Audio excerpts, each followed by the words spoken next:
So, kita akan tengok chapter form. So, basically ada beberapa elements of form yang kita akan go through. The first one is text field. Okay, the second one is radio button. The third one is chat box. The fourth one is drop down box or drop down list, mana-mana boleh. The fifth one is text area. Okay, and then we also have a submit button and also reset button. Okay, so ini ketujuh elements of form yang kita akan go through lah. Okay, so sebenarnya in order to create the form, untuk text field, untuk HTML ni hanya sekadar untuk create interface sahaja. So maknanya the form itself takkan berfungsi, doesn't work hanya dengan HTML. So maknanya kita hanya create form ni guna HTML untuk interface dia, untuk borang sahaja. Maknanya in order to make sure that the form akan berfungsi, maknanya bila kita klik submit, dia akan bawa form tu ke somewhere else. Benda tu kita takkan cukup dengan HTML saja. We got to integrate that form dengan PHP, dengan database. So maknanya dengan HTML sahaja tak cukup. HTML tu sekadar nak create form sahaja. Tapi in order to make it works, so maksud saya bila kita tekan submit tu dia akan simpan data kita dalam database, and then bila kita tekan submit tu dia akan keluar statement your data has been successfully saved, contoh kan. So maknanya all the statements tu kita kena integrate dengan PHP, dengan database. Antara contoh database yang mungkin you all dah pernah belajar ataupun tengah belajar adalah MySQL. So all those things memang kita kena integrate dengan form, dengan HTML. Otherwise dia hanya sekadar form sahaja tapi tak berfungsi. Maknanya tak boleh nak buat apa-apa. Hanya sekadar interface. Kan? So maknanya in order to make it works, kita kena belajar kita kena belajar pula PHP. Okay, kita kena belajar database. So kita boleh integrate those PHP dengan database dalam kita punya HTML. Barulah that form yang kita develop, yang kita bangunkan tu berfungsi. Otherwise ia akan hanya sekadar form sahaja. Okay, so kita akan tengok text field dulu. Okay, kita akan tengok cara nak create text field dulu. Okay, so we got to start with HTML head as usual lah, kan? Okay, and then close the head one and open the body. Okay, the body tag and close the HTML tag. Alright, so we are going to create the text field first. Okay, alright, so in order to create the text field, okay, nak buat text field ni kita perlukan beberapa benda. Okay, so ini antara tags yang kita perlukan lah. Input name, okay, and then type.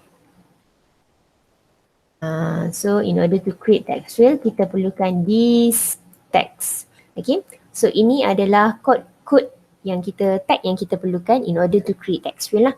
So we need to have input name and then type. Okay, so the name here represent the apa benda yang kita nak isi. The type here must be text.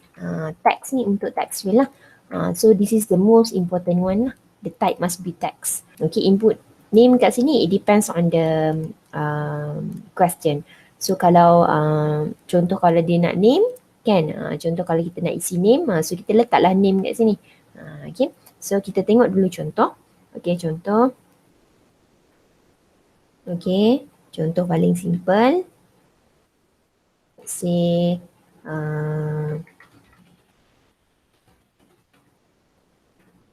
bagi ayat sikit lah arahan kan. Kalau biasa kita buat form ni dia ada arahan dulu. Dia bukannya simply terus form kan. Dia bagi arahan. So kita bagi dulu simple instruction here. Okay, so nak bagi instruction kita buka lah P. Okay, nak buka P boleh, nak buka H boleh untuk heading kan. Depends lah. Okay, And then let's say for the first input we have first name. Okay, first name. And then kita letak input name first. Okay.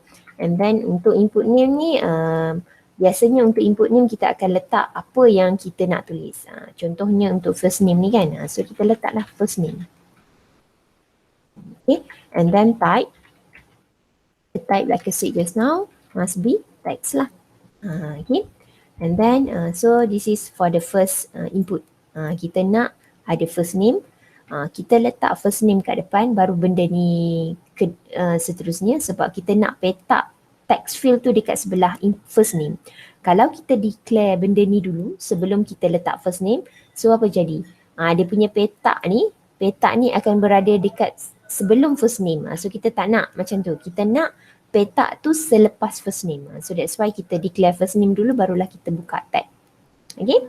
Right. So that's for the first input. And then kita nak juga dia ada last name. Again, last name. So copy this one lah. Senang kan? Right. So kita just edit input name kat sini. Kita declare dia sebagai last name. And then the type also must be text lah. Okay. And then contohlah kita nak buat selang, kita nak buat, so for this case kita akan ada satu form yang sebaris je. Okay, kita try save dulu lah bagi nampak kan. So text field .html. Okay, so ini bendanya. So ini benda yang kita buat. Alright. So please enter your name untuk yang ni. Kan? Lepas tu kita ada first name dengan last name. Okay. Baris yang sama sebab kita tak letak BR pun dekat hujung ni. So sepatutnya first name dengan last name ni dekat baris yang sama lah macam ni. So kita isi first name, kita isi last name. Okay. So let's say kita ada lagi tambahan kat sini bawah ni. Kita nak letak matric ID pula. Kan? So kita copy je ayat ni. Kan? Kita nak bagi another instruction. Kan? So kita nak minta dia enter matric ID. Kan? So kita copy je yang ni. Senang kan? Kita copy je lah. Okay. So kita letakkan sekali, nampaklah bendanya sekali kan. And then matric ID. Okay, and then untuk name kat sini kita letak matric ID. Right. The type also must be text lah. Kekal sama. Okay, so kita try save dulu. And then kita try run. Sudah keluar kat sini. Matric ID. Okay, so kita punya form almost complete. But then tak complete lagi without the submit and the reset button lah. So at the end, we got to put the submit and reset button lah. Kenapa kita kena letak P? Kalau kita tak letak P, nanti submit reset button kita tu akan ada kat sebelah matric ID ni. Kan? Kalau kita tak nak letak P pun, kita boleh letak BR. Tak ada masalah. BR pun dia akan selangkan juga kan? So dia akan selangkan juga. Contoh kita nak letak 2 BR pun boleh. Tak semestinya P. Okay? And then kita isilah. Ini, okay, saya tulis kat sini dulu. Cara untuk create submit button. So we got to have input value. Okay. And then type.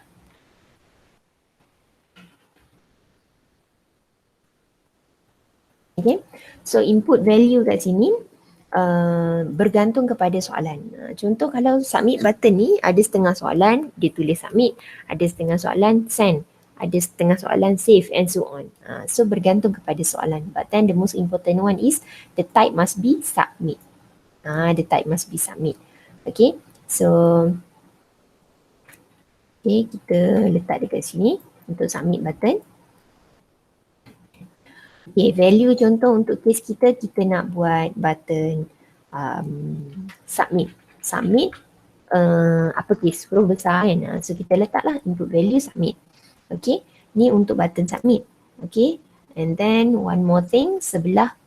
Okay, kita try save dulu, kita tengok apa jadi. So dah ada button submit. Okay, so kita nak another button kat sini, ialah button reset. Ataupun clear all, tak kisahlah, bergantung kepada apa-apa value tu tak ada masalah. Okay, so kita buat button reset. Okay, untuk button reset sama juga, the value here it depends on the question. Reset ke reset all ke clear all ke bergantung, but then the type here must be reset. Okay, so kita nak buat button reset. Okay, so contoh kita nak buat clear all kan, dia punya value untuk reset tu adalah clear all, but then the type must be reset lah. Okay, so kita tengok dah keluar clear all. So inilah form yang kita create untuk text field tadi. Okay, kita tak selesai lagi sebenarnya, kita ada lagi satu tag yang kita tak tutup. Sebenarnya kita lupa nak buka pun tag tu kan. Sebenarnya sebelum kita start ni, kita kena buka satu tag, iaitu form. Okay, form ni wajib buka. Okay, and then bila hujung sekali kita kena tutup form lah. Okay, so in order to create text field, okay, guna HTML sekadar interface, kita hanya cukup buka form je. But then bila kita nak integrate dengan PHP, dengan database semua, dia bukan sekadar form ni. Form ni banyak lagi kat dalam ni. Kita kena set target kat mana, apa action dia. So dalam form ni yang kita akan buat. But then kalau untuk sekadar create interface form, cukup buka form saja. Dan tutupnya adalah slash form lah. Okay. So nak buat radio button. Okay, radio button kita perlu ada input. Alright. So kita perlu ada input name. Okay. Okay, and then kita perlu ada type. Okay, the type untuk radio button adalah radio. Okay, kalau text field tadi the type is text, but then for the radio button the type is radio. And then dia ada lagi satu tambahan untuk untuk radio button ni adalah value. So dia ada 3. Kalau text field tadi dia ada input name dengan type sahaja, but then untuk radio button dia ada name, type dengan value. Okay, so kita tengok yang submit dengan reset button ni sama je lah. Okay, so kita tengok okay, kita tengok yang ni. So let's say contoh kita save as dulu radio button.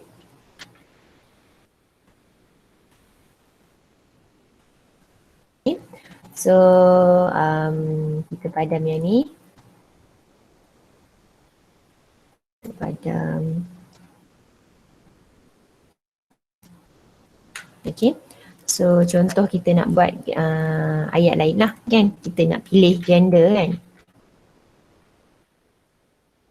Gender biasa kita akan gunakan radio button sebab radio button ni adalah bila melibatkan pilihan yang hanya satu saja boleh pilih kan.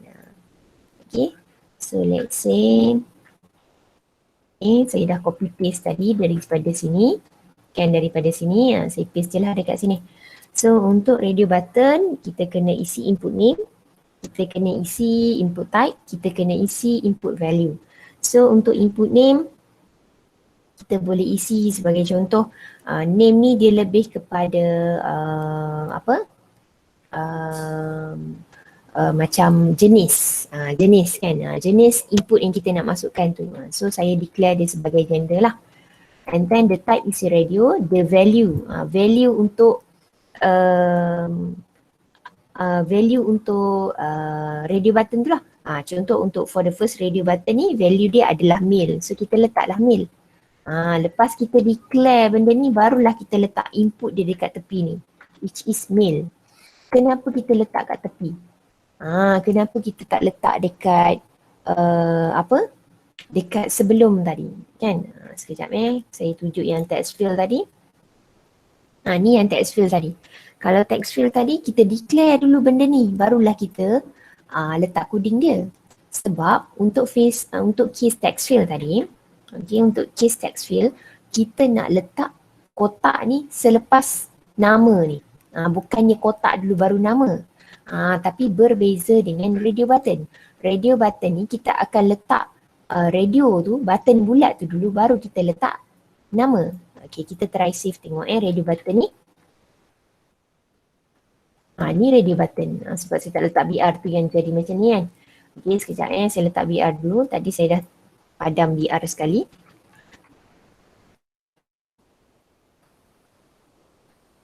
Okay, ni kan.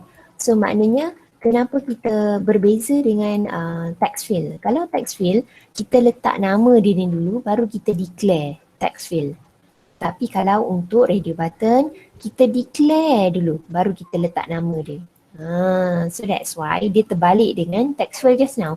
Kalau text field, kita letak first name dulu, baru kita declare petak ni.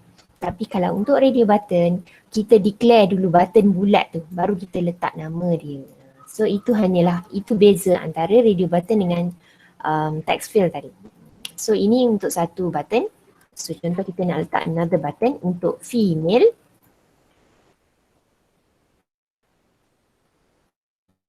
So kita tambahlah. So kita tambah.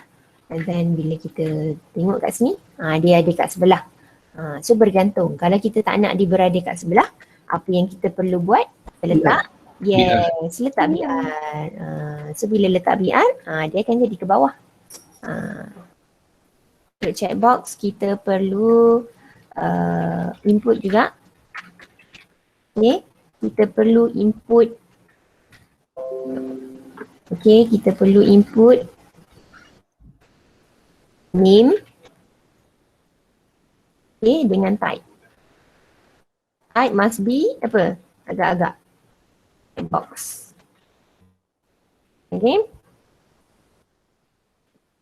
Alright. So kita perlu dua ni je. Input name dengan type. Sama dengan text field tadi. Okay. Alright. So sekarang kita nak buat checkbox. Okay. So let's say yang ni saya save as sebagai checkbox. Right. So untuk quiz checkbox contohnya kita nak bagi arahan.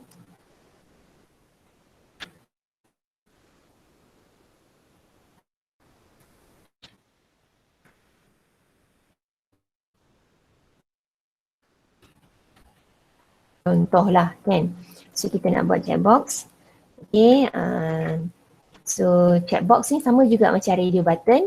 Maksud saya apa ni? Kita akan ada checkbox dulu baru kita ada value. Ni radio button kan. Tapi sama je konsep dia dengan radio checkbox. Okay, checkbox ni sama je. Dia punya konsep dia. Kita kena ada dulu button baru kita letak value dia. Okay. So that's why kita kena declare dulu coding barulah kita letak value. Okay. So input name contoh the first color kita nak letak color green. Okay, the type is checkbox and then ujung ni kita letaklah green. So kita try save dulu tengok. Alright, so basic. Okay, so contoh kalau kita ada lagi a few colors, so we just add on lah. Dan contoh kita ada pink. Name kat sini pink. And then we also have blue.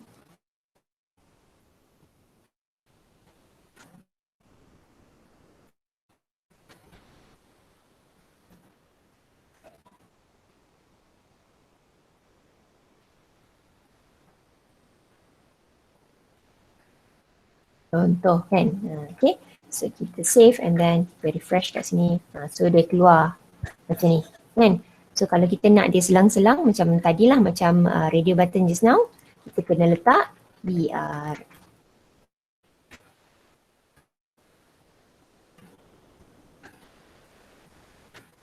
Okay. So kita bezanya radio button dengan checkbox tadi, kalau radio button kita hanya boleh pilih satu. Bila kita klik another one, second one dia akan untick. Kan? But then untuk radio button, untuk checkbox ni we can choose more than one. Even kita boleh select all pun. Boleh select all. Dia boleh pilih lebih dari satu. Okay? Okay. So kita nak nak create drop down ni, kita kena ada select name. Okay, And then kita kena ada option value.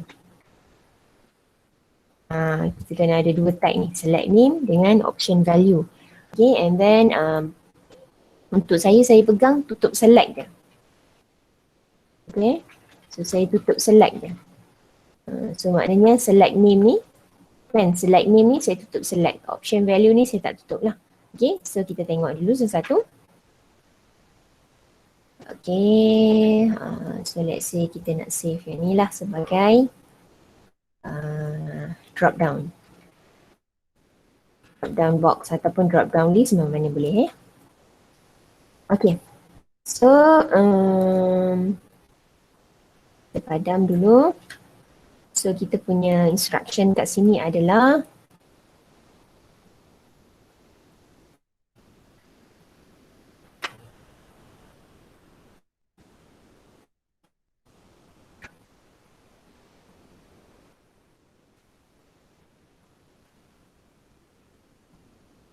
okay, so kita kena declare select name dulu. Okay, untuk select name ni kita declare dia sebagai car lah. Okay, and then kita kena ada option value. Option value ni untuk each and every value yang kita nak list. Okay, so let's say the first value kita nak ada Honda. Okay, and then the second value kita nak ada Toyota.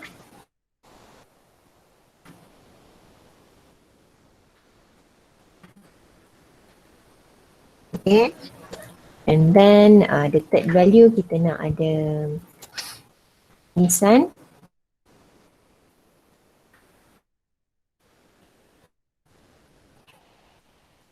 Okay, and then the fourth value kita nak ada Nazar lah, hitam je lah kan. Okay, and then bila dah kita siap list all the values, barulah kita tutup select. Okay, and then kat bawah ni kita still kena letak BR lah, otherwise nanti dia akan berada dekat sebelah option ni kan. Okay, so kita save dulu drop down box ni. Okay, so the submit button ni ada kat sebelah ni, nampak macam tu. So salah aja select. Okay, alright, and then kita refresh. Okay, so inilah bendanya. Ini dinamakan sebagai drop down box atau juga dipanggil sebagai drop down list. So dia punya konsep sama je dengan radio button, we can choose only one, but then dia punya cara berbeza. Kalau radio button just now, kita klik macam ni kan, dia maknanya dia akan display all the options available, but then untuk drop down kita kena klik in order to see all the values lah. And then bila kita klik baru dia akan keluar semua value-nya. Okay, so itulah bendanya. Ada setengah drop down box, kita akan tengok dia punya first option adalah please select contohnya. Kan, macam mana dia buat tu? Kat atas ni ada please select, bila kita klik baru keluar semua kan. Sebenarnya dia hanya masukkan please select tu sebagai value. Okay, so contoh macam ni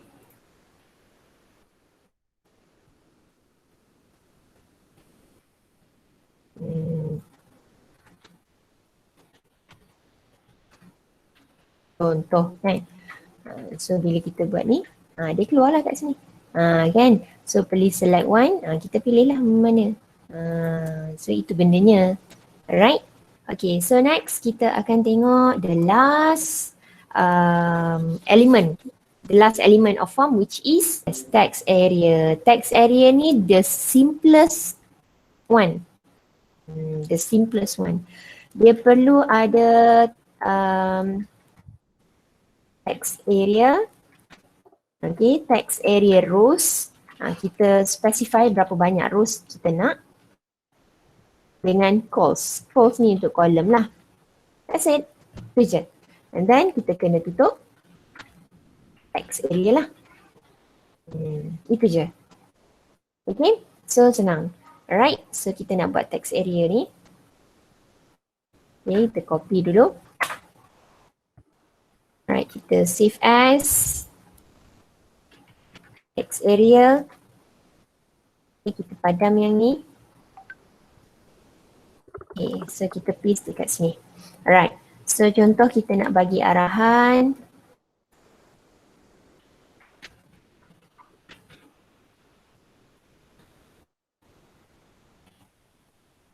So kita specify lah, contoh untuk rows kita nak ada 5, kolom kita nak ada 30 contoh kan. Kita boleh try and error lah, tengok macam mana kan. Okay, and then kita save, run. Okay, that's it.